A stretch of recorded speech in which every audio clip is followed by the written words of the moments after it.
This event is being organized by the Resist US-led war movement, Protege Diaspora Palante Collective, and Juventud Unida por la Independencia. In the weeks following the first installment of our series, we have seen the US and Israeli hostilities against Iran and Lebanon intensify. Just last week, mere hours after the announcement of a 2-week ceasefire between the US and Iran, Israel launched a murderous assault against Lebanon. Israel dropped over 100 bombs in 10 minutes, killing hundreds and injuring thousands. The US tried to justify these attacks by saying that Lebanon was not included in the peace talks. In reality, achieving a ceasefire at all, even though temporary and fragile, was a victory of the determined struggle of the Lebanese and Iranian resistance. Still, Israel has violated ceasefires thousands of times in its history, and the military bases from where the US prepares and launches its wars remain planted in the Gulf countries in the region. This combination ensures that continuing war is inevitable and makes the countries hosting the US bases both magnets and launching pads for more conflicts. Iran is just one of the many fronts of war that the US is directly or indirectly involved in, and every front of war needs a staging ground. Much of the military preparation and training for today's wars in West Asia was conducted during war games in Asia and the Pacific, like the Rim of the Pacific exercises, or RIMPAC. If I can have the mic muted, thank you. Weapon systems like the aircraft carriers were redeployed from Venezuela, and the THAAD missile defense systems were moved from South Korea to the warfront against Iran. The crisis of imperialism is dragging the whole world into unprecedented levels of militarization. The common enemy of our movements is the US imperialist regime pushing its genocidal and fascistic America First and Peace Through Strength national security strategy. The puppet governments in the countries hosting the war games represent the local ruling classes who ally with and profit from the collaboration with the US at the expense of their own people. Each country has particular conditions, and each plays a particular role in the US war strategy. So there is a distinct role of each people in fighting against the US military toward genuine sovereignty and just peace.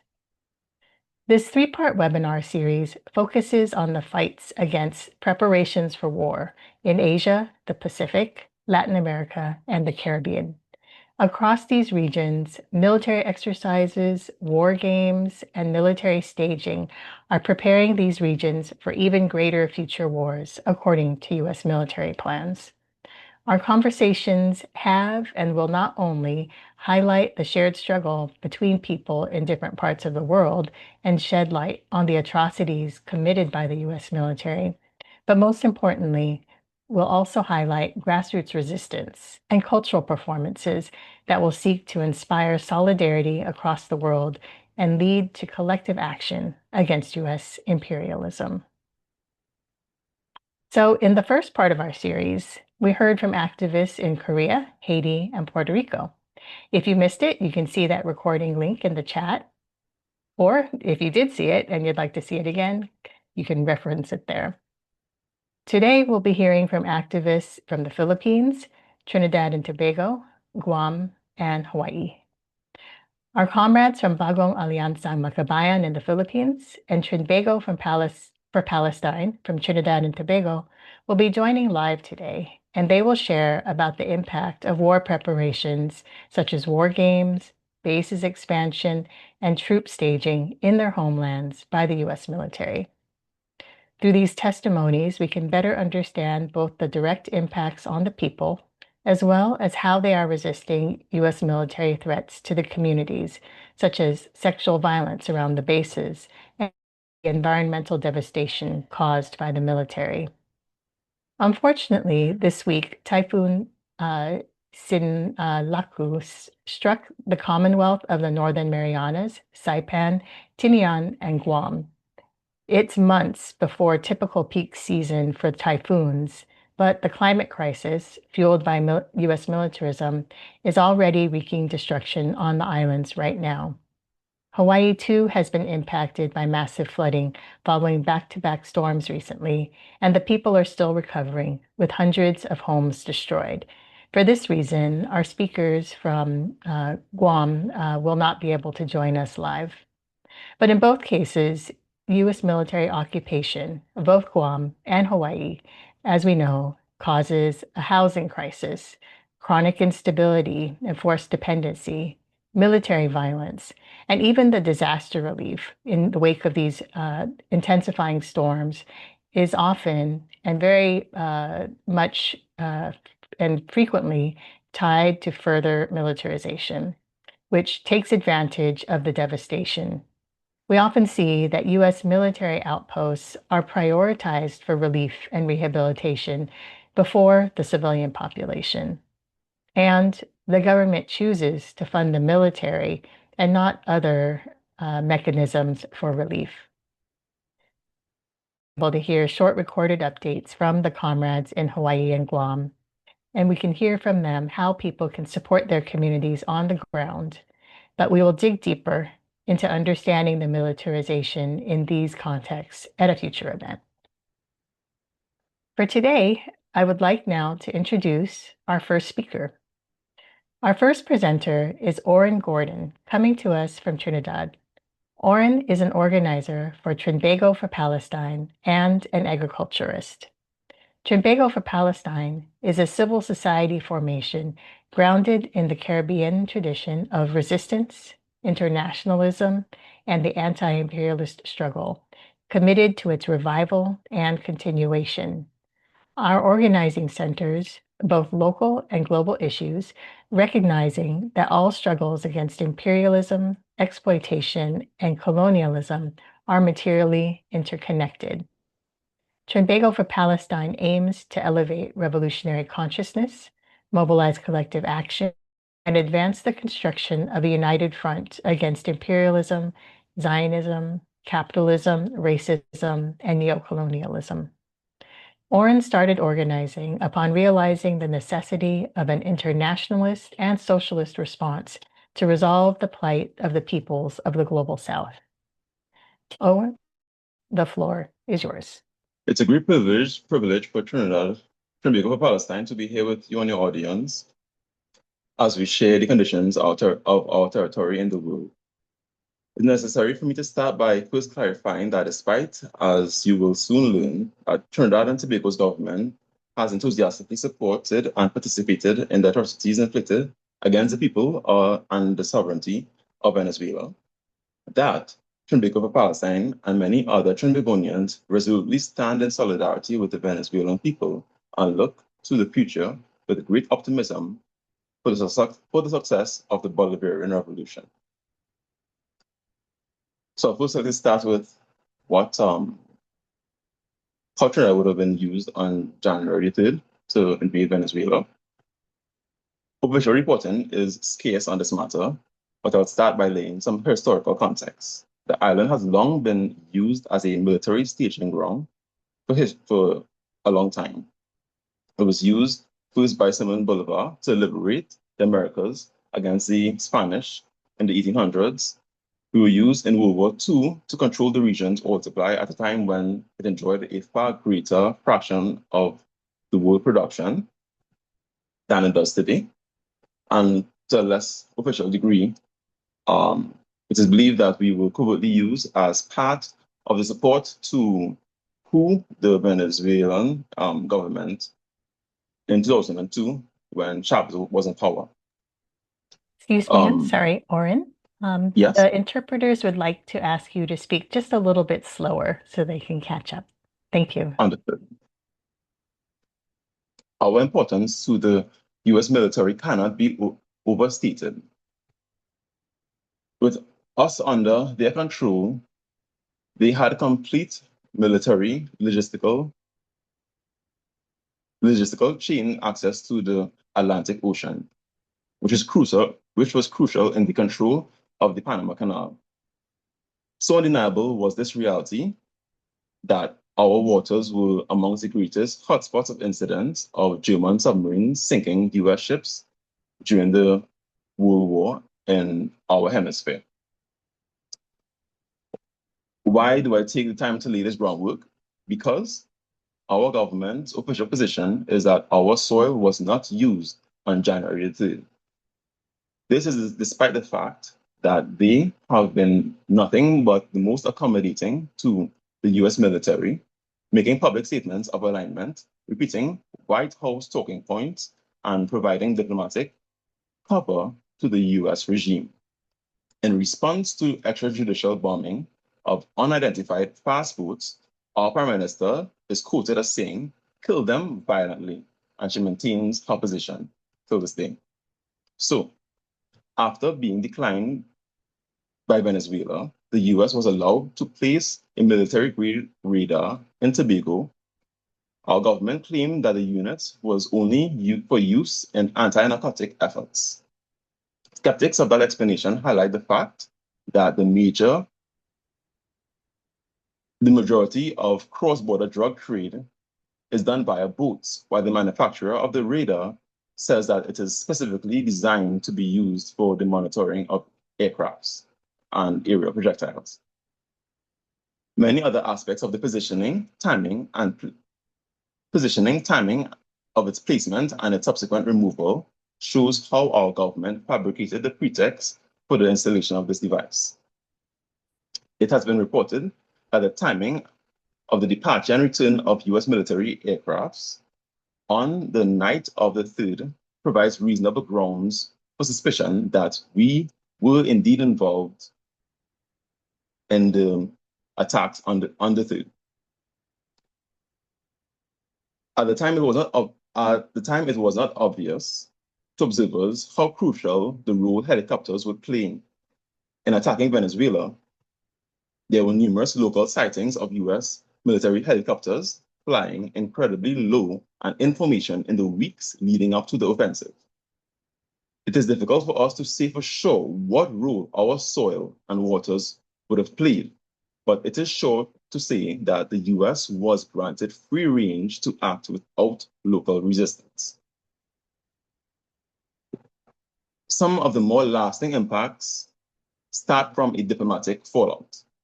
This has ruined our relations with Venezuela in a way that might seriously threaten our economic prosperity as a nation. This is because our major export locally is fossil fuels. And we have been running out of oil. We have particularly been running out of oil, but also natural gas. One of our major hopes for the past few years was to strike a deal with the Venezuelan government to access a gas field that is just on the edge of their territory near ours. But our actions have ushered in a new low of decades of healthy diplomatic relations. The rift was made most palpable by the actions taken by the current acting President Delcy Rodriguez when she bypassed Trinidad and Tobago to visit Grenada on her very first foreign visit since assuming office. When asked to comment on the matter, she refused to acknowledge relations with Trinidad and Tobago. Now, one might interpret that our government's strategy was that of backing US aggression in hopes that we would be able to leverage ourselves into a position where we can get access to the resources we desire. Whatever the actual reasoning for our government's actions, it is clear that the consequences are still unfolding in ways that are against our favor and out of our control. Because Trinidad has forced itself into subservience to Washington, and the US grows as an international pariah, coupled with Trinidad being amongst the leading CARICOM member states, schisms and a crisis of confidence and legitimacy is currently brewing in CARICOM, which can spell further economic dysfunction and breakdown in relations with respect to trade and stability within the region.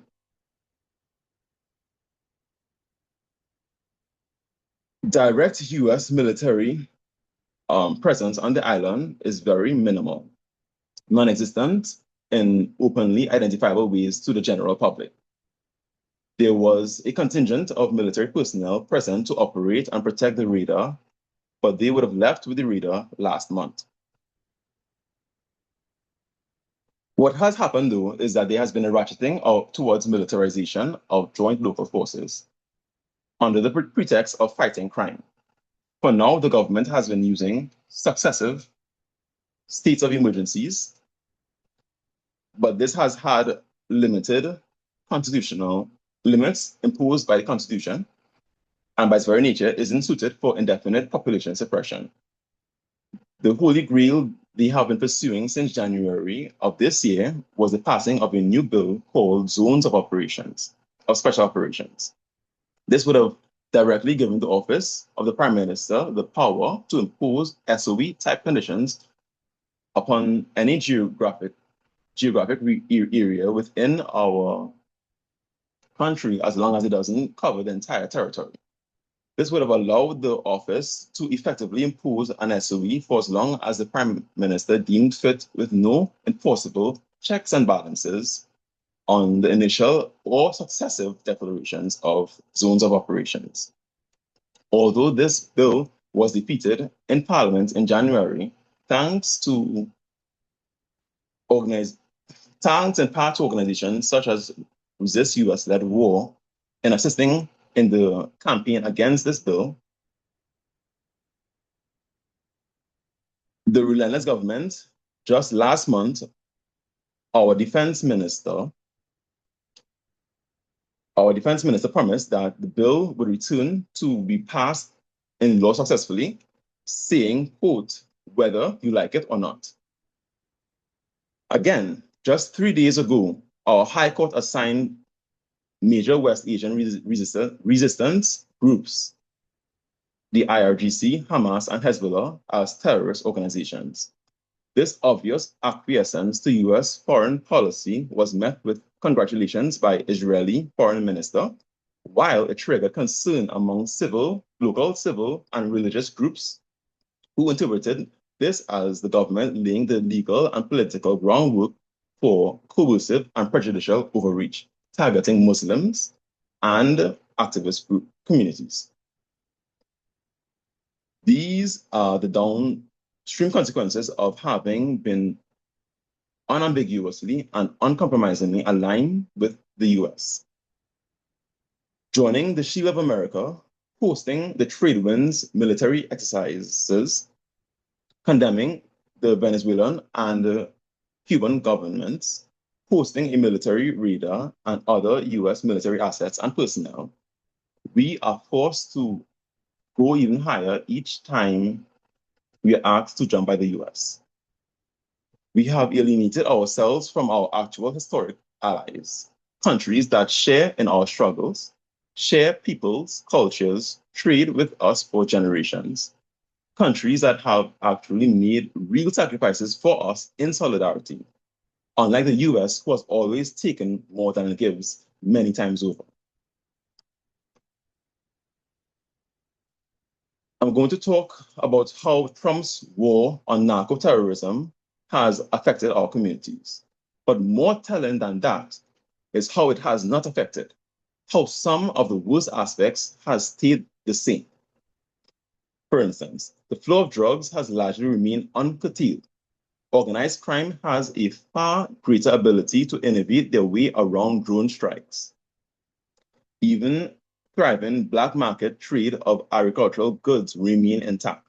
For example, Venezuelan goat and pig breeders still sell to Trinidadian farmers illegally. However, there has indeed been a great lasting effect on the actual victims of these strikes, the fishing community. Till this day, they are forced to run their boats at an incredibly slow speed to avoid arising suspicion and triggering any attacks. This limits their ability to access ideal fishing spots, as they are forced to stay close to the shoreline. which is placing a downward pressure on the finances of the households that rely on legal fishing, which oddly enough may contribute to some persons resorting to black market forms of earning a living on and off land. I'll just end by commenting generally on the fuller scope of governance locally, the planning of the exercise of trade winds, the military exercise, trade winds, and the first round of SOEs started under the previous administration. So despite my justified emphasis on the particular disastrous actions taken by our current government, we have a totally compromised political system with which much similar false choices and well-constructed double binds plague much of other democratic supposed countries. So I thank you for listening to my presentation. Great. Thank you so much, Oren, for your presentation, for shedding light on the ways in which your country has been utilized by the United States and its interests in the region, the lasting impacts of U.S. militarization and strategy, the lasting impacts on the ability of the peoples in Trinidad and Tobago to be able to make a living. I can already start to see some of the parallels with the fishing communities impacted by militarization in the Philippines, in Gaza, and other places around the world. Thank you for providing such a thorough analysis of the conditions in Trinidad and Tobago. Now we have time for question and answer with Oren. So I will take a look at the chat and see if we have questions there. If you'd like to ask a question, please go ahead and type into the chat and we'll read it from there. All right, first question. How have people been analyzing the Trump and US strikes on boats? How are people resisting these extrajudicial killings? Yes, so there has been a range of responses. Other persons do buy the government narrative that these are justified killings. They support the idea that if you don't want to die, you shouldn't be involved in those activities, and they don't look into whether or not these persons, or don't acknowledge the fact that we don't know the nature of the activity of these persons who would have been killed.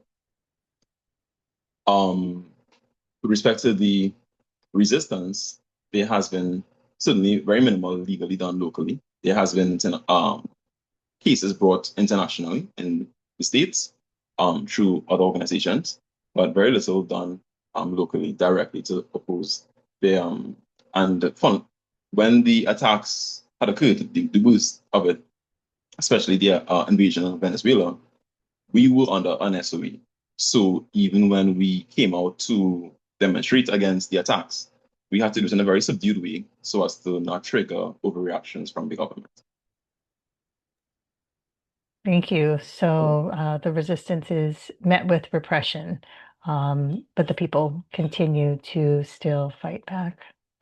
There are a couple more.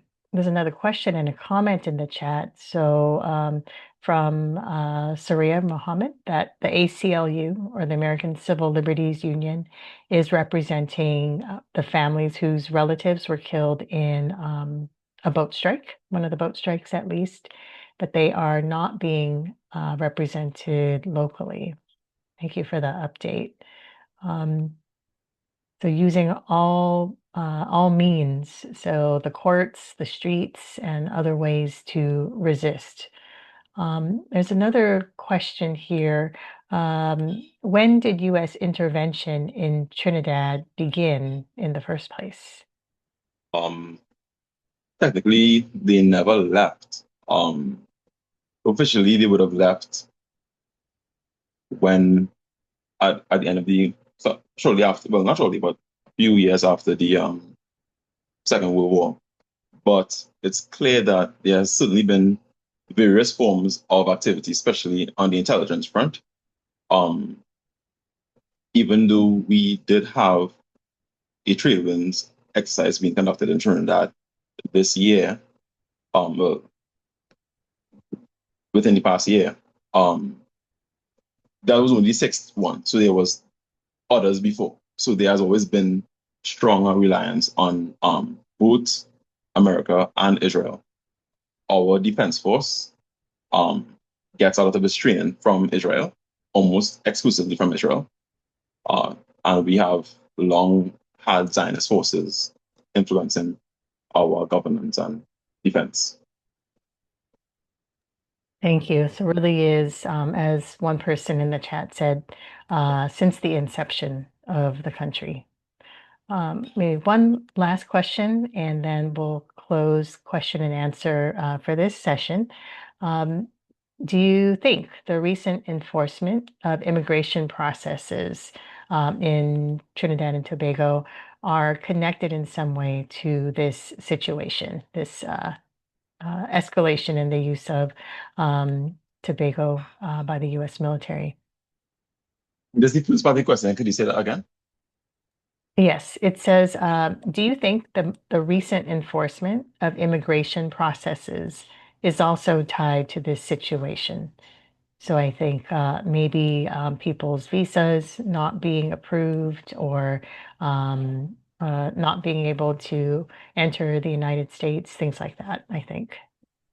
Yeah, that has, because of the cultural imperialism that we deal with in Trinidad and the Caribbean and in Trinidad, even persons who don't necessarily need a visa see it that they make it a priority to not offend or in some way incur penalties by aspiring to attain a visa.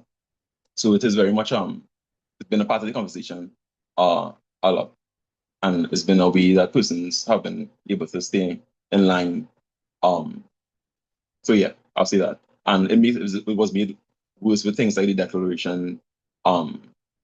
We have a class 3, I believe, tourist warning.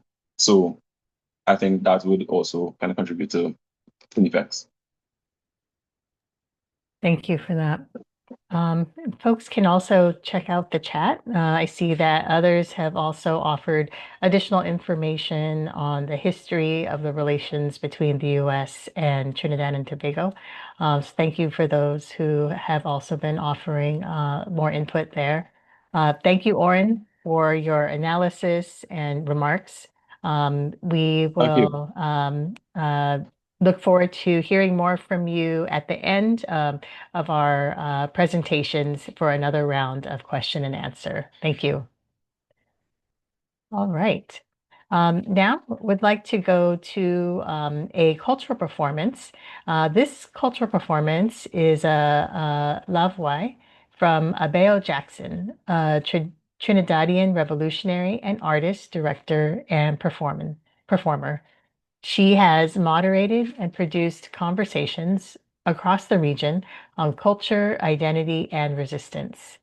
Alavai is a cultural expression that has its roots in the kalinda, rhythm and rhymes associated with stick fighting, and underpins the Carnival festival and style of calypso music.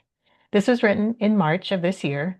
Thank you to Abeo for her permission to share this with you. And then just to say, this piece was first shared on March 1st in solidarity with Cuba in the presence of the Cuban and Venezuelan ambassadors to Trinidad and Tobago. It is offered again here as an opening toward deeper consolidation across our communities and a necessary drawing in of our young people, not only as future leaders, but as present innovators and sustainers of the revolution already in progress.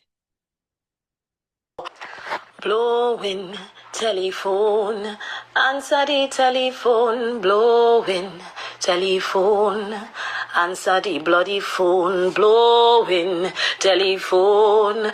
Answer the telephone, blowing telephone. Is trouble in here tonight? Trouble as the bombs drop and they shoot the drones out the sky. The world is burning blood red, and it's not new fire as we mourn the dead, thousands of miles away.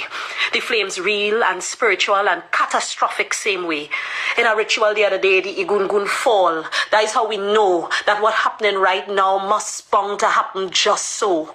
The system is on fire and old plantation embers catching in the wind. We, the people immobilized by fear, motivated by the illusions of capital, will reap the rewards of this generation's apathies and sins. I don't believe in sin. If I believe in veneration, libation, sacred science, and consequence to follow choice. And that is why, if it's me, oneself, I have to bound to raise my voice. Blowing telephone, answer the telephone. Perpetrators of violence on the main line, centuries old, playing the macabre mask of neutrality and diplomacy while sovereignty is bartered and sold. Scratch an apologist, you're sure to find a bigot in waiting. Proximity has always been the currency of compromising. Genocide theorized as security, empire gaslighting as freedom, and we supposed to speak in polite political platitudes that render us numb, while those allowing the earth to swallow the bodies of children whole mandate all are we blind, deaf, and dumb? Blowing telephone, somebody answer the blasted phone. Get Venezuela on the line and out from under the empire's steel boot. Tell her we sorry. History will not absolve, shroud, or rewrite the truth. Sister, we should have done more, and we will pay for our complicity. Regime change and rescue, kidnap and barbarity. The whole region sat on their hands and watched America and Lieutenant Kamala do they do. They say it's to stop narco traffickers, then halfway through change the tune. Then they say it's a bid for free and fair elections, a bid for liberation. But Tony Holden tell me that liberation is an ongoing journey, that freedom is free and could never be a full stop. Is the ellipses of lived experience in communes where policy is grassroots and the trickle down of oil money don't decide who gets to be the cream of the crop. But oil is still the blessed sacrament of the empire, the only thing black that it like. Anything else resembling and descended from blackness is to pillage, plunder, then erase on purpose and for spite. But blow wind, telephone, answer the bloody phone. Trouble in here tonight if they touch Haiti and Cuba. You see Cuba and Haiti? You see them two gems amongst we owe them a debt, and it's time we start acknowledging our unpaid fee. The revolutions are calling, honey. They never went no way. Embedded deep inside of the bellies and bloodlines of brilliant people, resilience is why they are here to stay. Regardless of how they try to wipe them out, they stand up with their history, their culture, their voodoo and Santeria. How not to recognize the powerful and righteous Obia, Dessalines and Toussaint, Marti, Castro and Guevara. Prime ongoing example of how to give imperialists the consummate middle finger. And Haiti is still paying France. The word reparations does make the whole global banking system want to shit their pants. 60 plus years of injustice and pressure on Cuba, and to come now with full blockade to force famine, to exact more pressure, to ensure the world witnesses our brothers and sisters suffer is murder. And we have leaders tap dancing for this supper, caping for a photo up on a pen at sellouts and pick-me's of America, talking bare shite at CARICOM meetings, while others of the region tiptoe and bring cordial greetings around the inhumanity of it all. How not to want to ball?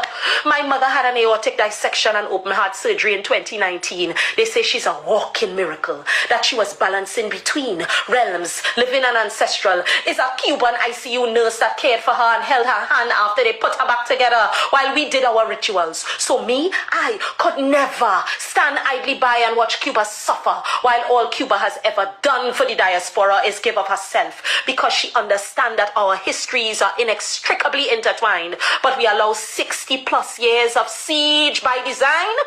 They're still calling it policy, but we refuse to accept this blockade as ongoing history. It is present tense hunger, an abominable affront to all humanity. Shame on we.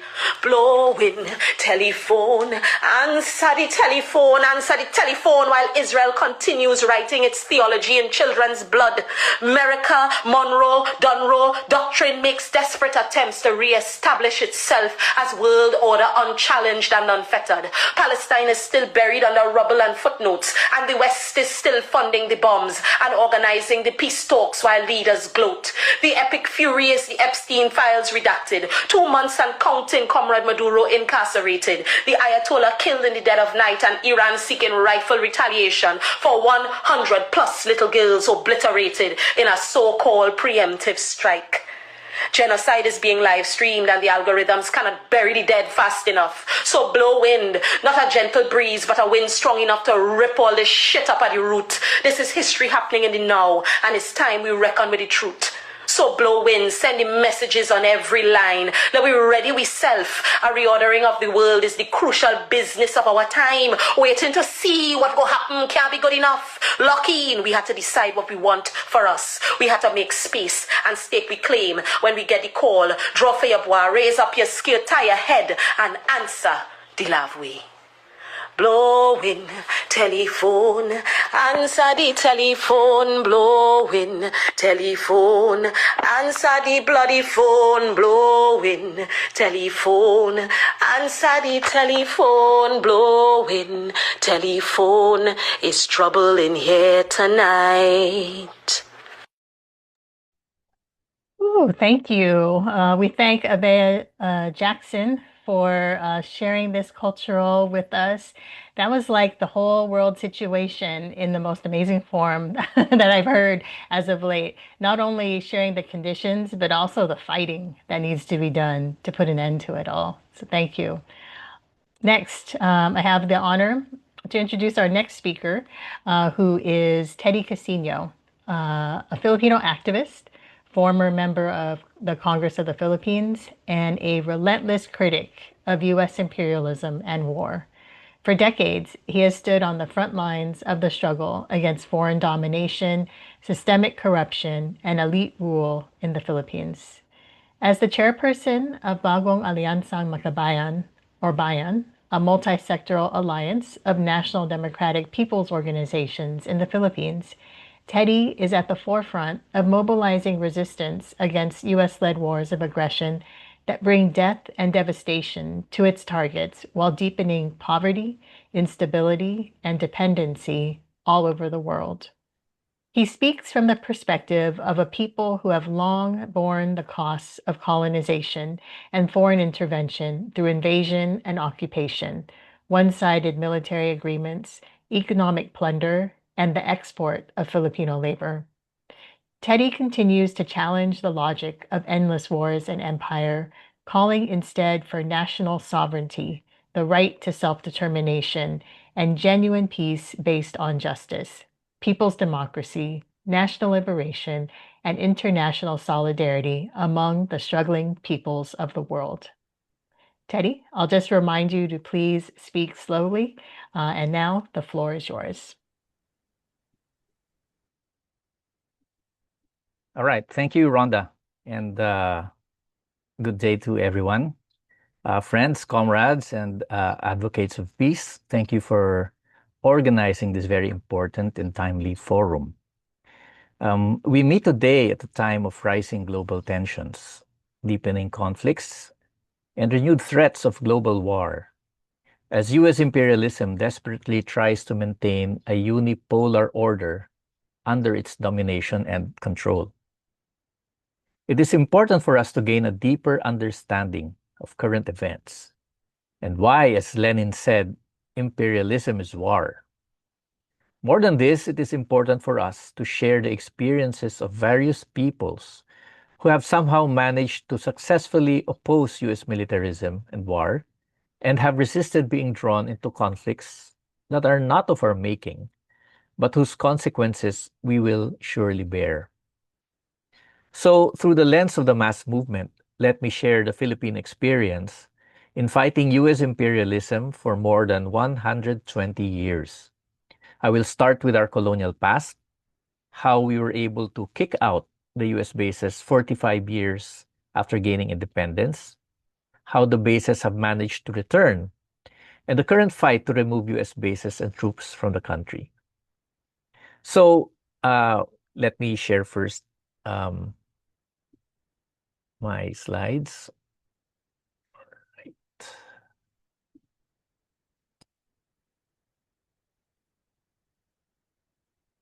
Okay, so I hope that you can, it's a blank slide. Let me discuss first the Philippines as the first victim of US imperialist aggression.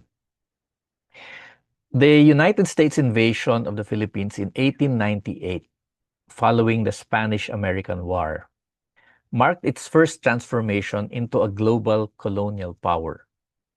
The Philippine-American War was the US's first major war of aggression, killing 200,000 to 300,000 Filipinos in combat, and over 1 million if we include deaths from disease, hunger, and displacement. The Philippines became a laboratory of imperialist warfare.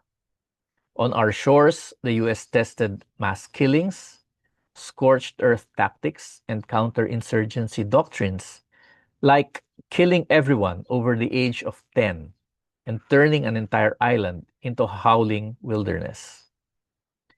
Torture methods such as the water cure, new weapons like the 45 caliber pistol, the Colt pistol, which was meant to stop Moro warriors in their tracks.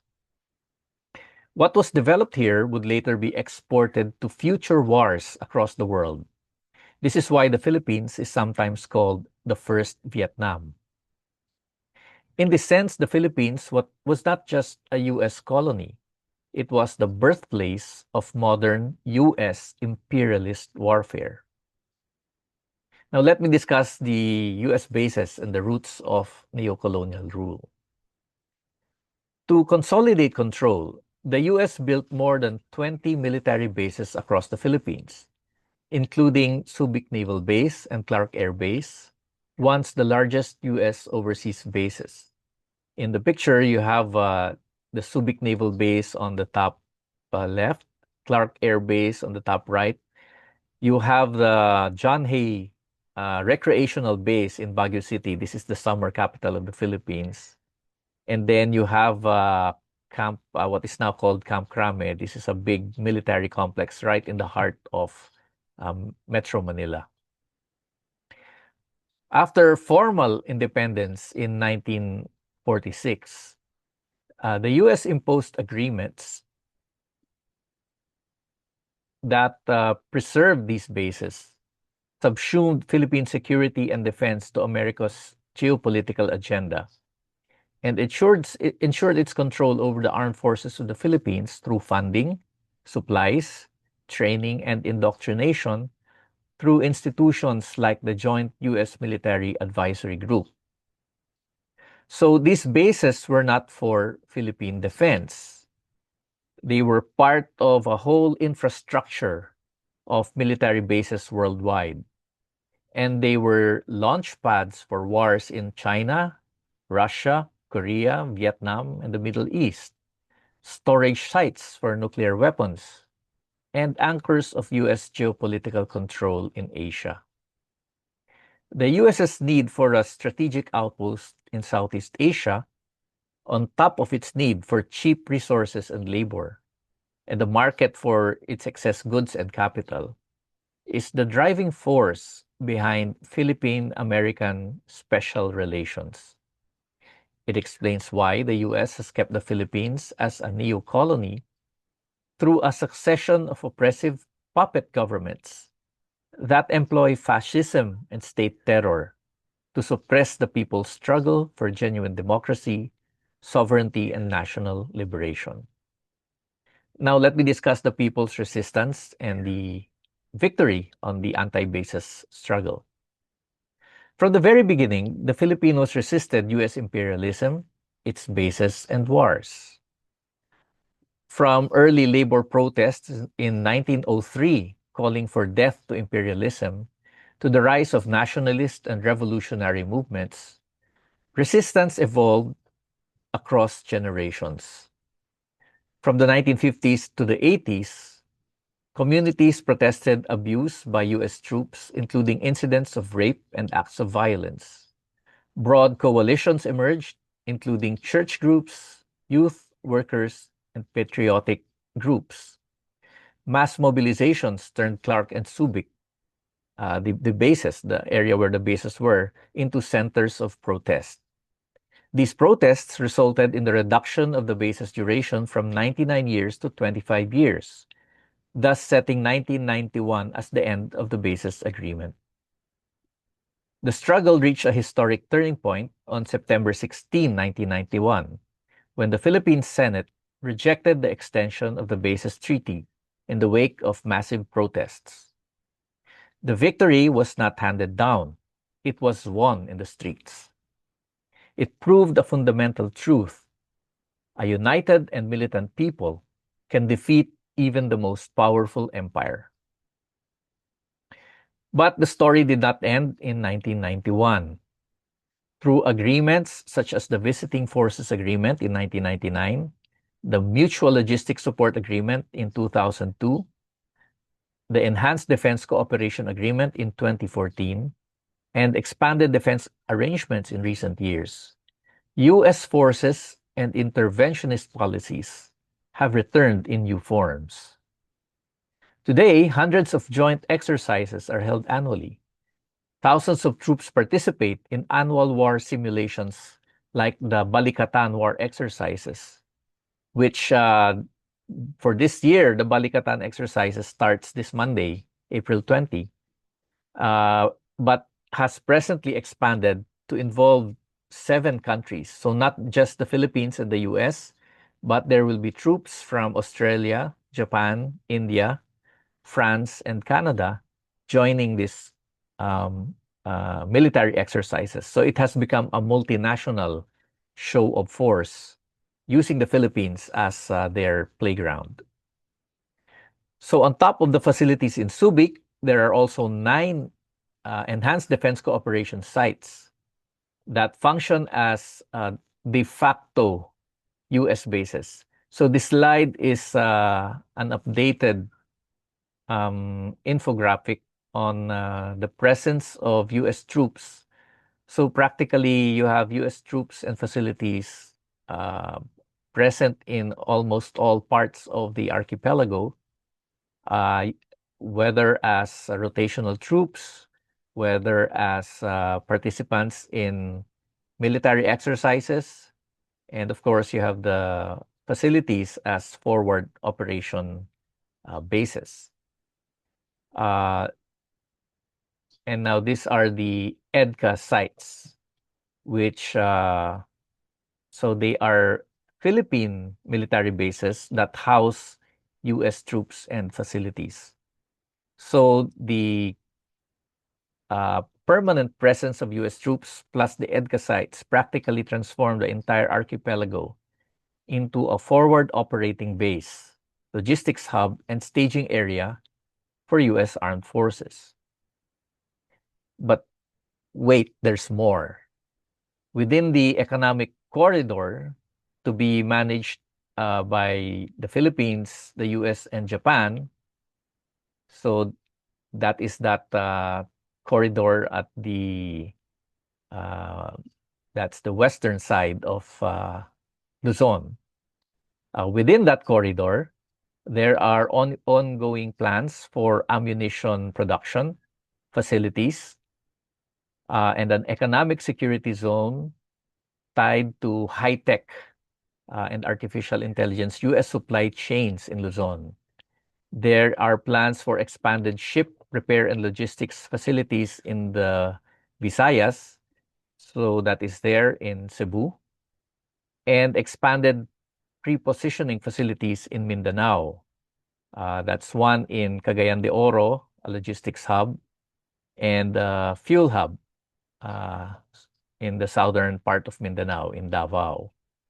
So once completed, the Philippines will become not only a hub, a logistics hub, or a training ground, but a comprehensive military-industrial platform. You have ammunitions manufacturing, you have high-tech AI, probably drone manufacturing, and other military-industrial projects along the Luzon Economic Corridor. You have your bases, 9 bases, you have your various facilities, and you have permanent troops present. So the Philippines will become a military-industrial platform from which the U.S. can launch a prolonged war with its adversaries. So all these point to one direction.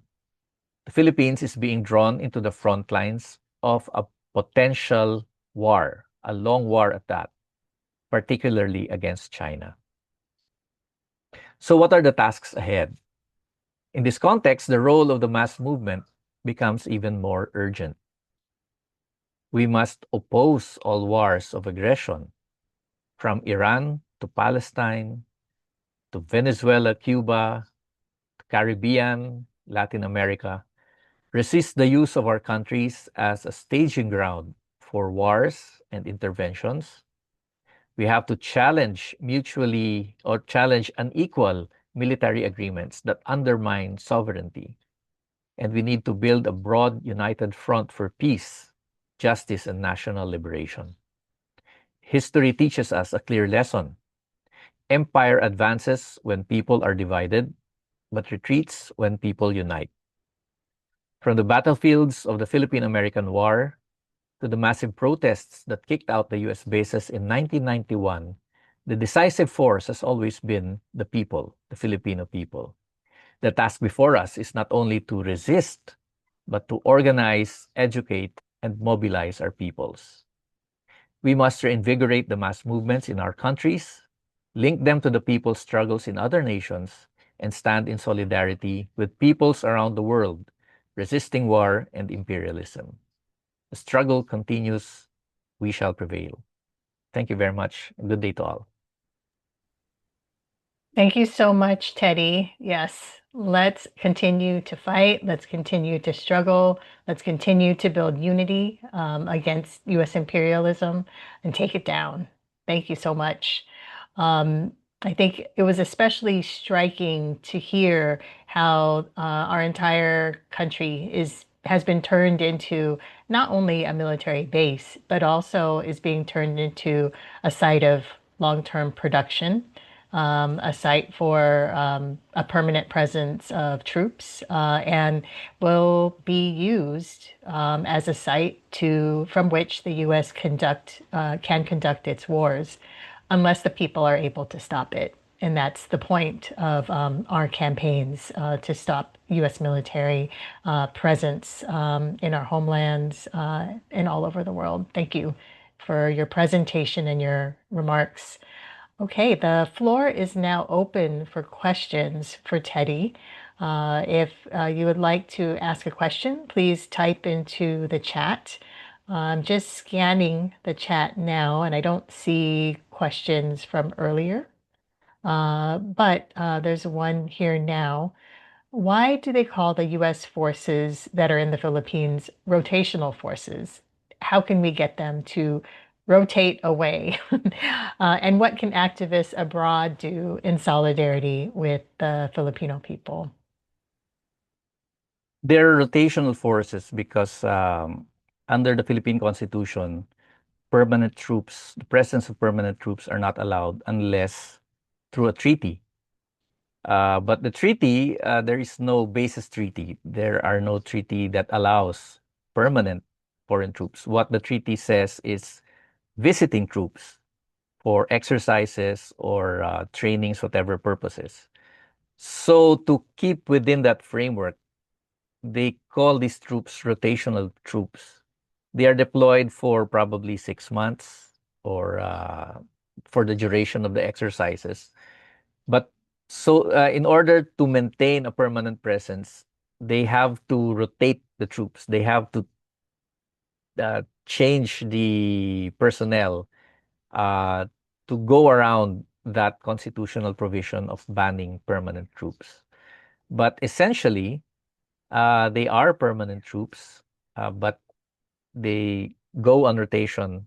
They have an rotational presence every so often, every 6 months probably, or a year.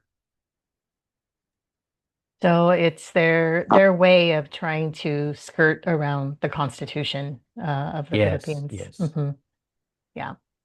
So it's basically like a relay race. You have a set of troops there today. They might leave, but the next ones are right there behind them.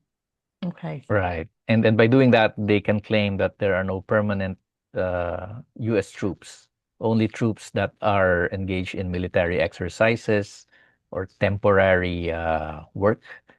Yeah. Yeah. But essentially, they're there permanently all the time. Oh, Thank yeah. you. Since 2001. And that was with the passage of The Visiting Visiting Forces Forces Agreement. Agreement. Yeah. Okay. Looks like we have a couple of more questions that have come in. One, can you change your constitution? And the Oh. second one, who are the political candidates in Maharlika, Philippines people should be supporting and voting for? We're not in an election year at the moment, but there is a question about perhaps maybe pro-people candidates or perhaps candidates who have a position opposing the use of our country as a staging ground for war. So, two questions there. Yeah. Of course, like any constitution, the Philippine Constitution can always be changed. There is a process for that. But in the last 3 decades, efforts to amend the Constitution have basically been to liberalize the economic provision and to water down the nationalist or national sovereignty provisions of the Constitution. In fact, the Constitution at present bans the presence of U.S. troops and facilities unless there is a treaty. So in a way, that Constitution protects, should protect, but unfortunately, the national leadership, the ruling elites in the country, have approved that treaty, which is the Visiting Forces Agreement, and then you have the Enhanced Defense Cooperation Agreement. So yeah, even if you change the constitution, the problem is really with the ruling elites. As far as candidates are concerned, the mainstream candidates are basically practically all pro-US. And that is how it has been designed since the US colonized the country. They developed a whole class, a whole political class that is subservient to US dictates and to US interests, and who benefit from the neo-colonial relations between the US and the Philippines. We call them bureaucrat capitalists. And so it is very rare to find a mainstream politician that is critical of the United States. And those that are critical of the United States, unfortunately, appear to be too friendly with China. As you know, there is a Chinese-American rivalry in our region. So the idea that you have to have a foreign patron uh, is problematic in the kind of politics that we have. So yeah, but of course there are progressive candidates, alternative candidates. In the last elections, uh, 11 of us run for the Senate just to test the waters. But of course, these are the candidates that often lack the funds, the machinery, and the resources, and are under attack constantly by the pro-US military and the national government. Thanks, Teddy. There's one last question here. So it reads, recently, a logistics support agreement and a mutual access agreement were signed between Japan and the Philippines. And it appears that these are also being pursued with the support of the United States. What are your thoughts on the potential problems this might bring? Well, after the Visiting Forces Agreement with the US in 1999, what followed were a series of similar agreements with Australia, with Japan. I think we now have one with Canada. So basically, all these visiting agreements with US allies are under the framework of the US geopolitical agenda in the Indo-Pacific. And they are meant to allow these pro-US imperialist armed forces to also use the Philippines as their training ground, launching pad, and well, recently, manufacturing and logistics hub. And this is especially true of Japan. Last year, President Marcos visited the US, and they had trilateral meetings with the United States and Japan government. And precisely the Luzon Economic Corridor is a joint project with the Philippines, the US, and Japan to develop so-called industries along that corridor. But it is under the State Department of the US. And so far, the projects, aside from a railway project, the projects identified is an ammunitions manufacturing facility. And just a few days ago, a high-tech electronics AI, they call it an economic security zone. This is 1,618 hectares, an area where they will be building high-tech industries, as they call it, including artificial intelligence. But if you read between the lines, it is basically for the military industrial requirements of the United States. And it will complement, because within that corridor is also the ammunitions manufacturing facilities. So these are complementary military industrial projects within that corridor.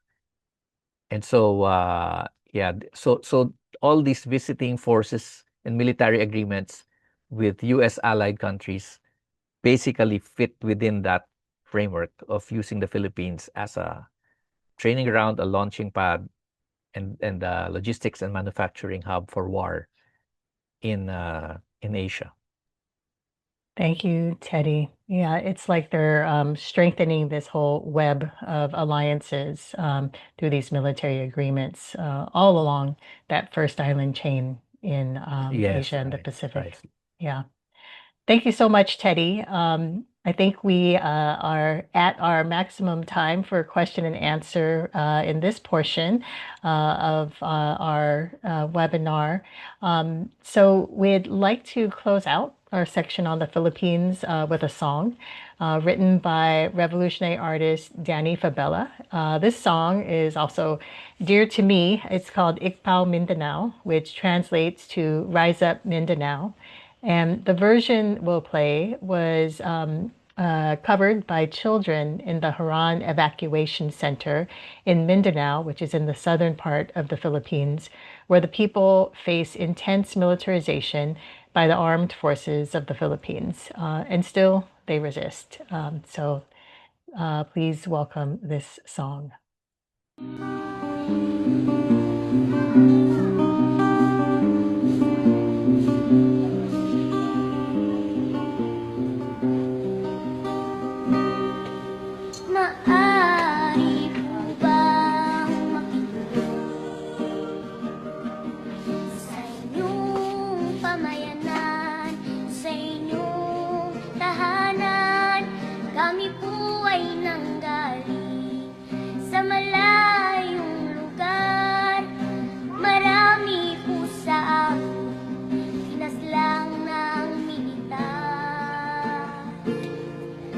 Maghapon magdamag na naglaban sa pagod at gutom, di makaagapay. Mga batang pasli, matatandang may sakit, walang kalaban-laban, inataboy ang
Thank you. I hope folks enjoyed that song. It always gets to me when I hear it. So now we have two speakers, one coming from Hawaii, one from Guam. We aren't able to have them here live, so we have some video recordings from them. Our first is a short message from Auntie Laulani Teal with the Ho'opa'ipono Peace Project in Hawaii.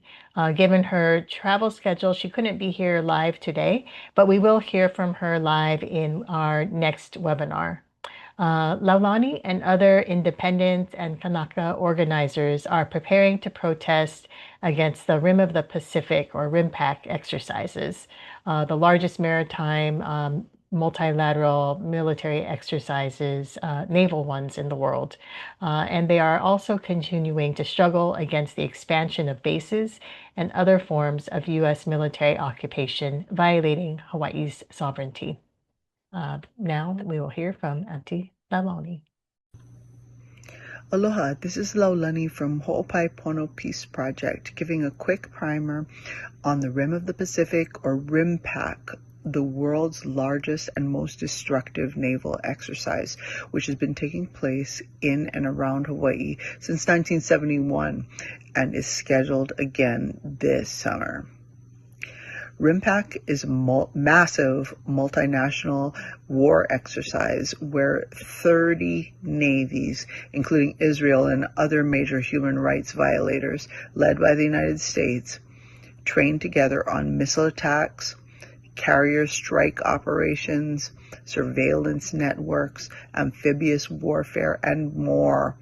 They bomb ships no longer need, sinking tons of war waste in our sacred ocean, killing whales and dolphins and other sea life. They bomb lands such as Pohakuloa.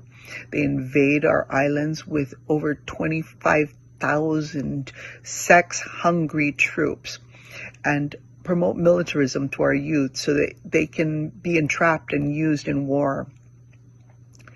The same systems, Aegis missile defense, F-35 strike aircraft, Tomahawk missiles, and Link 16 battlefield networks are actively being used right now in military invasions, including by the United States and Israel. In other words, RIMPAC is a key training ground for Middle East deployment, death, and genocide. It normalizes planetary destruction, normalizes mass violence, celebrates colonialism, and literally makes war a game, incentivizing alliance with the United States as the winning team hosting the event.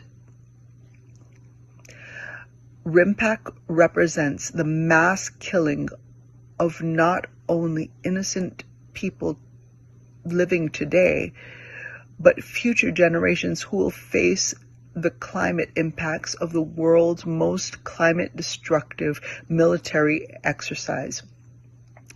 Nearly 700,000 metric tons of CO2 are expected in 2026 from RIMPAC, the equivalent of over 150,000 cars driven daily for a full year. As Hawaii already faces storms, fires, and other unnatural disasters from climate harm, along with water contamination, land missing and murdered women and girls, and mahu, two-spirit people, we cannot afford this. We stand in solidarity with our dear sisters and brothers fighting colonialism, militarism, and the many other terrors that plague our world as part of RIMPAC and the horrors it represents. From the Persian Gulf to Moana Nui, the Great Pacific Ocean, U.S. out. Mahalo. Mahalo. Thank you, Salamat Laulani. We can't wait to hear from her live in our next webinar in this series. But if that doesn't get you to want to start fighting against the U.S. military, against the bases, to put an end to these exercises, I don't know what can. So thank you. Our next short video hails from, or short recording hails from Guam. We have a short voice recording from Nick Flores from Protegi Guam. As we mentioned earlier, Guam is facing the devastating destruction after Typhoon Sinyaku. They're also affronted by deep sea mining projects, military basing, U.S. Army training areas, and military exercises that the people are battling against in the context of the ongoing U.S. occupation of Guam. So we can play the recording, please. Hafide, my name is Nick Flores. I'm with Protegi Guam in Guam. Our islands were devastated by Super Typhoon Sinlaku, or Sinleku, a Category 4 storm just a few days ago this week, and the recovery phase has just begun. This is a challenging time of loss and grief. The massive storm swallowed the entire archipelago. The islands of Saipan and Tinian were hit the hardest, with winds around 170 miles per hour, followed by Rota and Guam, with winds of up to 80 miles per hour. The storm itself moved quite slowly and took well over 50 hours to pass, bringing record rainfall and flooding. Power lines are down and homes have been destroyed. Over 800 residents in Guam and over 500 residents in the Commonwealth of the Northern Marianas, CNMI, are in emergency shelters. Most of us remain without power and running water. The thing is, Guam was still in recovery from Super Typhoon Mawar in 2023, and the CNMI was still recovering from Super Typhoon Yutu from 2018. Like all of the other storms, Typhoon Sinlaku has been extremely traumatic and destabilizing.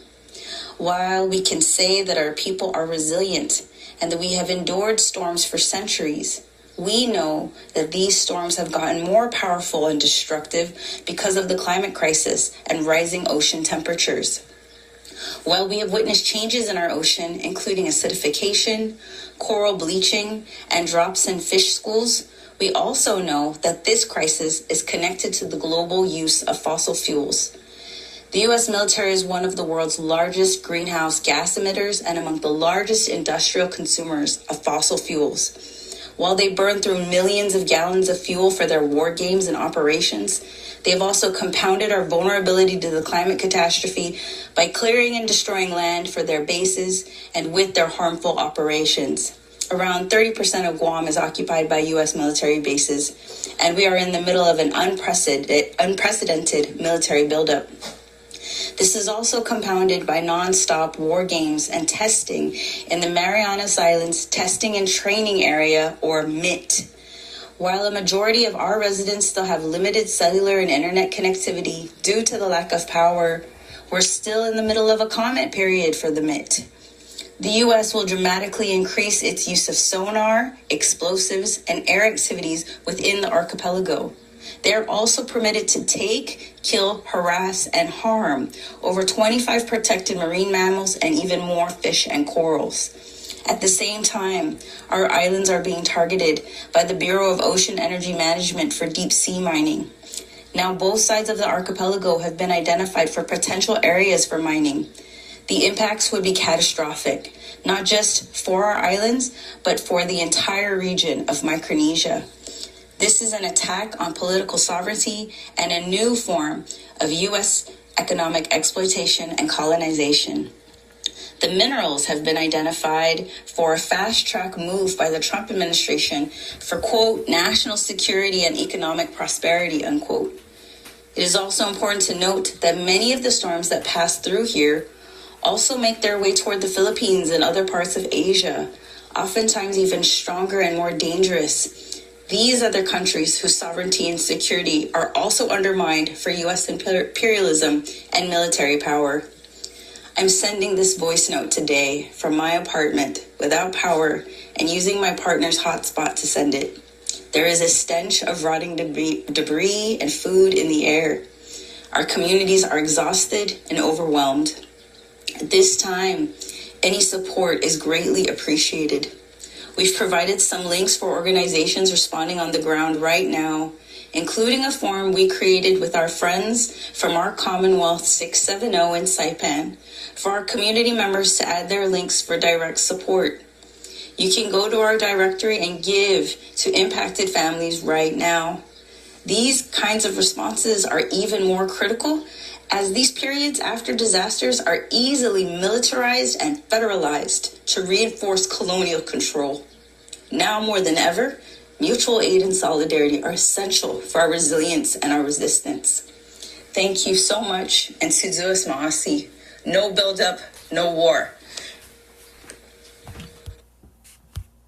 All right, we are so grateful to Nake and Putehi Guahan for being able to, under the worst conditions, send this message to be with us here today. On the screen, you'll see links to how you can support them in this time.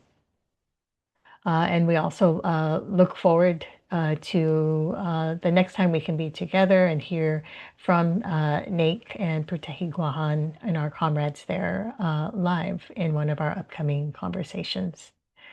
Now I would like to invite Oren and Teddy to rejoin us for the final question, which is being posed to both of you or all of us in this webinar to kind of tie everything together. So now, after listening to each other as well as Laulani and Nate, all of our presenters today, what parallels can be drawn from your struggles against US imperialism with the struggles of other peoples that you heard from today? Furthermore, how can these similarities or parallels be used to build solidarity between your movements and our movements? How can we put this solidarity into action against US imperialism? Okay, so it's a big question, but kind of the whole point of our conversations on this topic. So, yes. Yeah, I can start by saying that the attack on unity is universal across the various instances, specifically what was mentioned in Philippines. The Caribbean, so Trinidad is already a pretty small island, but they're part of a larger collection, a community of nations that we have always tried to come together, and there was always, at one point in history or another, one major player being limited or being the one that, or few that limits the coming together of the community. And usually it is the US behind that who creates those wedges and widen those gaps. And that's been seen even till this day. There's a major row right now in the community between nations. And without that solidarity, you would have threats being made against Cuba that is more threatening as a result than if those same threats were made. Because we are not on the most precarious, Trinidad that isn't the most precarious in the region, but we are used to drive those wedges to further isolate and further alienate those that are. But that's a major one. I also say that another development is the involvement of US military personnel under the guise of training for environmental disasters. That is also being done in Trinidad. And we don't, it's very difficult to push back against it in general uninformed public because they think, well, of course, we want to have, support in case something bad happens. We're going to have America to support us. And we don't see that is necessary that way. So yes, I'll say that those are some similarities across the various struggles. With respect to how we could support each other in solidarity, that's a much more tricky question because the way in which the species are fragmented, it really makes it difficult and very demanding, especially when you are at a certain level of organizing in terms of the resistance. But I think we definitely can share information, share methods of avoiding surveillance, of communicating effectively, of getting resources, lessons that we learn, tactical lessons that we learn, that can be potentially applied across the board. So things like that would be important, I think. Yeah, from more advanced struggles to less advanced struggles, vice versa.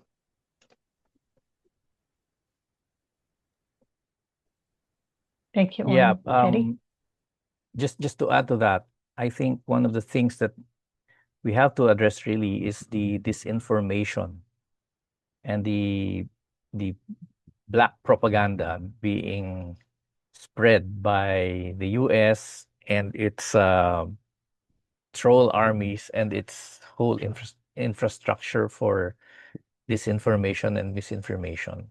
One problem that we have is that anti-imperialist groups and movements are categorized as terrorist groups, as the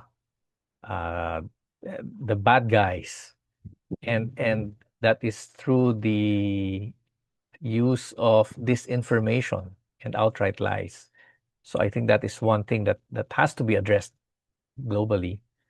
Secondly, how are we able to share experiences with each other? The people who are campaigning against the common enemy. So these are not just parallel. They're not just parallel experiences.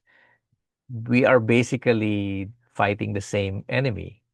It's a unipolar world, after all, that the US wants to impose. So how do we synergize? How do we coordinate our actions to make them more effective? And to do that, we should have more opportunities for sharing, networking, and forums such as this provide that venue for us to see the various forms of resistance that are being done worldwide. Of course, solidarity actions are very important, not only as a way to show unity and solidarity with other peoples of the world, but also to inform our own countrymen of what is happening in other places. So solidarity actions, I think, should also have an educative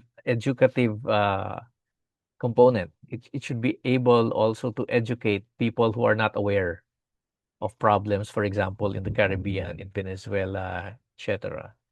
So our audience, when we conduct solidarity actions, are not just the people who we express solidarity with, but others who are not knowledgeable about the issues. And lastly, joint actions and campaigns versus imperialism. Imperialism is it's a global evil, and as in our experience in the Philippines, the Balikatan war exercises used to have the Philippine military and the US military. Now it's a whole range of countries, and so that shows you how wide the system, how vast the resources that imperialism has, and we should match that through joint actions and campaigns. So right now, for example, I'm thinking our anti-Balikatan campaign should have participation from progressives in the countries that are participating. So there should probably be a joint anti-balikatan campaign with a presence in Japan, in Canada, in France, in Australia, in India, and other countries that are participating. So these are the things that we will have to do in the future. Thank you. So I definitely agree that we need to overcome the divide and conquer strategy that imperialism uses against us, whether they do it by painting some of us as terrorists and others as drug cartels, but really we're just activists who are opposed to their agenda, right? Or painting some countries as good, supportive countries of the US agenda and others as states that harbor terrorism, right?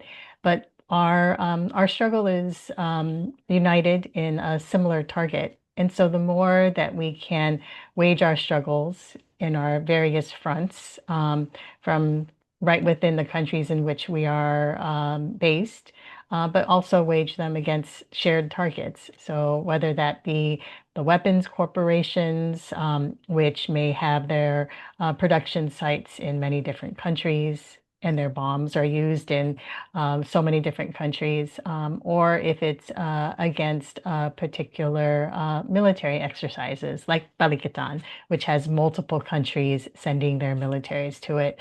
These are potential ways that we can show how we can strike at the wagers of war from the different places in which we're located, but it's still a shared target, aiming at U.S. Imperialism and its war tentacles. I think there's also the learning from each other, as I think both of you have said, having these kinds of exchanges, hearing what have been lessons from our different campaigns, whether they're lessons of successes or lessons of challenges, things that we can now learn from and then try to overcome in our situation based on the challenges faced by us in waging a campaign in one place. We know that the struggle to end the U.S. military agreements or the bases agreement in the Philippines didn't happen overnight. It was, decades of struggle, but it was won. And then new military agreements were put in place, and new struggles are being waged against those agreements. And now we have other agreements being formed. We see that similar ones are being forged in other countries too. How do we learn from the different ways that our movements are fighting against these military agreements? And then as each country wages a successful struggle, it helps to weaken U.S. imperialism and its grip on all of us. So I would just say that this unity building, this overcoming of the divisions, and identifying shared targets of struggle is ever more important now in this time of heightening U.S. aggression and militarization. We have maybe a couple of more minutes. If Oren or Teddy, you have any final comments before we close our discussion? I do think that the situation that we're seeing in Iran is made worse when Trinidad. One of the points that kind of became clear apparent is that while the US is quite powerful, they really do have to divide their resources. And you see that's the main way in which the resistance in West Asia is making it very painful for them.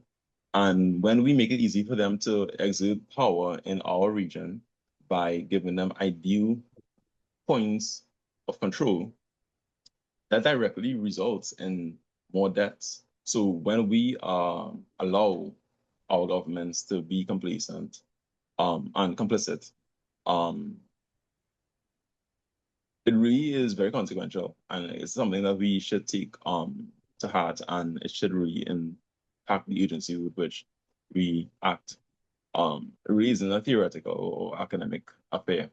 Yeah, so I just want to say that. Yes, I agree. The war on Iran has really exposed U.S. imperialism for the monster that it is, including Israel, of course. And in the Philippines, we're trying to use that to educate our people on the nature of imperialism and why imperialism is synonymous with war. And this is important because the Philippine population is generally a very pro-US population. This is a result of history and the result of 45 years of colonial rule under the US. The US basically designed our education system and our government system. And so there is a bias for the United States as far as Filipinos are concerned. And but when they see this brazen war of aggression in an area where 2.4 million Filipinos work, it is an opportunity to educate. It is an opportunity to clarify things and an opportunity, of course, to organize and to mobilize people. And I think this is happening on a global scale. Yeah, the U.S. imperialism seems still powerful, but I think it is exposing itself, and this provides more opportunities to advance the anti-imperialist struggle worldwide. Thank you, Teddy. So thank you, Oren, and thank you, Teddy, for all of your analysis, your insight, your remarks today. If there are additional questions that come in, we may send those off to you to answer, as I think there were a couple that came into the chat that we weren't able to respond to. But we thank you so much and hope that you'll actually join us for some of our upcoming conversations. Thank you. Okay, so now would like to end with some calls to action. So after all of the sharings today, the ideas given, analysis on U.S. war preparations and how that contributes to the actual hot wars that are happening right now, I think a lot of you want to go out there and protest and take action. So we'd like to give you some ideas for what you can do. First off, we have Resist U.S.-Led War Movements, People's Caravan Against War Drills. This is a campaign against what we're talking about now, the build-up to war, and very specifically military exercises, which are being conducted on a larger scale, more widespread, more frequent, and with more militaries around the world as the U.S. is escalating its war drive. We have a campaign launch coming up next weekend. It's the April 25th. If you are in maybe North America, Latin America, and the Caribbean, or the morning of the 26th, if you are in Asia and the Pacific. So register and you'll find out the time according to your time zone. Next slide, please. A reminder, please support the recovery efforts for our comrades in Guam and the Northern Mariana Islands, recovery from Typhoon Sinlaku. There is the QR code there. They definitely need the support now. Yes, there. And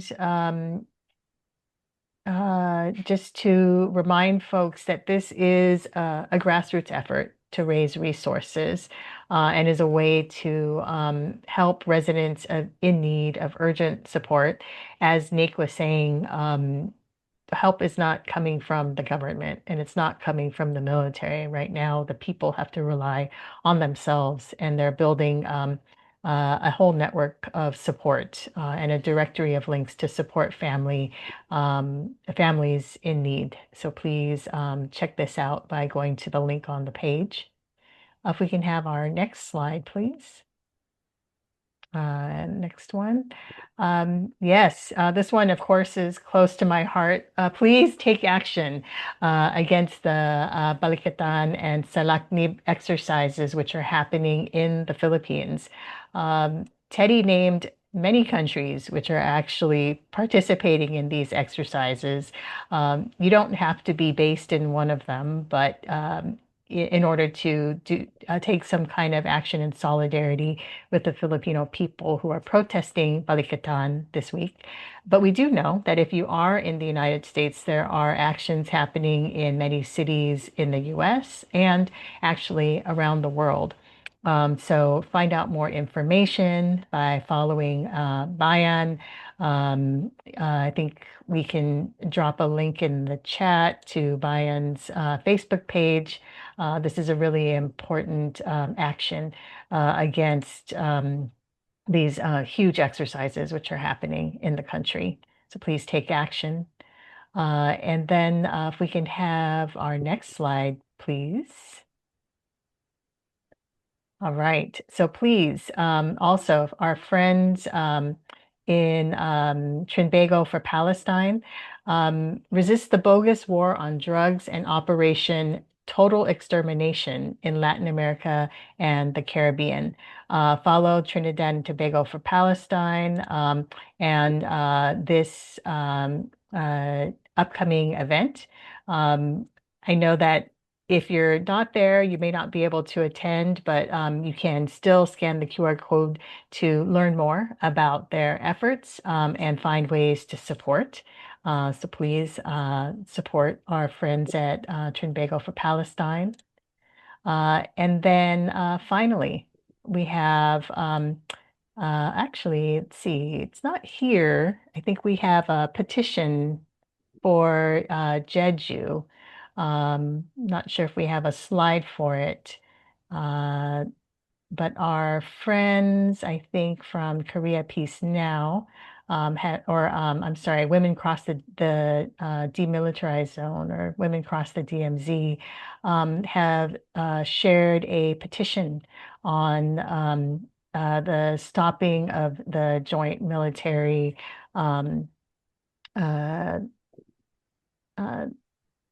operations on Jeju Island in Korea. You can find out more on this link here. I think we will drop a link to it in the chat as well.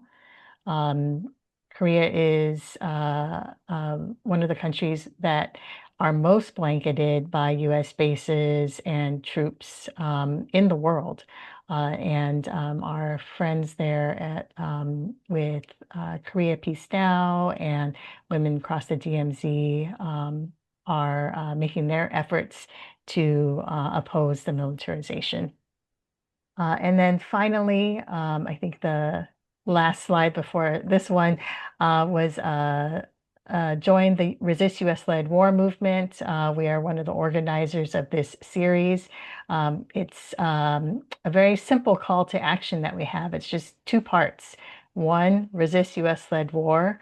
And two, stand for just peace, the building of a just, genuine, and a people's peace. So please check us out, sign our manifesto, get plugged into the movement to resist US-led war in the world. I really thank everybody for being here today, our speakers and our participants. We need to continue building this movement against the preparations for war.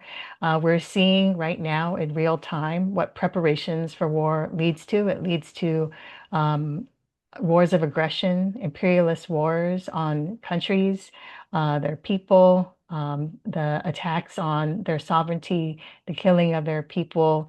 And we know that the majority of people in the world want to put a stop to it. And one way is by opposing the methods that US imperialism uses to prepare for these wars. So we ask that you follow us.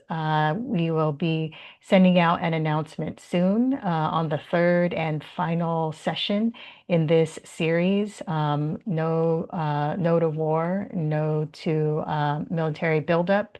And we look forward to having that conversation where we will feature speakers from Hawaii and Guam, Okinawa, and I think one more, Hawaii. So thank you, everybody, and see you out in the streets. Long live international solidarity. Long live. Since you won't stop killing, it's time to make a stand. Our own impact. Please take your bodies back. Your environmental impact is too much for me. Our own impact. We need our country back. So hit the road, Jack, so Palestine will be free. I repeat the solidarity of the Philippines.